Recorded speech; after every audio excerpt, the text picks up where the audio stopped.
کراچی میں پانی کے نظام کو جدید بنانے کے لیے Karachi water and sewerage corporation نے ایک جدید بلک فلو میٹرنگ سسٹم کی تنصیب شروع کر دی ہے، جس کے ذریعے پانی کی تقسیم کے نظام میں شفافیت اور ڈیٹا پر مبنی انتظامی بہتری لائی جائے گی۔ یہ جدید نظام ریئل ٹائم مانیٹرنگ کی سہولت فراہم کرے گا، جس کے ذریعے شہر بھر میں پانی کی فراہمی کا درست اندازہ اور نگرانی ممکن ہو سکے گی۔ منصوبہ سندھ حکومت کے تعاون اور عالمی بینک کی معاونت سے Karachi water and sewerage services improvement project کے تحت شروع کیا گیا ہے۔ منصوبے کے تحت تقریباً 100 مانیٹرنگ چیمبرز شہر کے مختلف اہم مقامات پر قائم کیے گئے ہیں تاکہ پانی کے بہاؤ کو منظم اور مانیٹر کیا جا سکے۔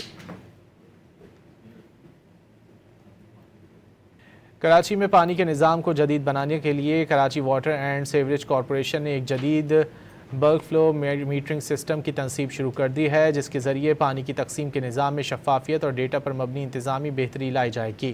یہ جدید نظام ریئل ٹائم مانیٹرنگ کی سہولت فراہم کرے گا، جس کے ذریعے شہر بھر میں پانی کی فراہمی کا درست اندازہ اور نگرانی ممکن ہو سکے گی۔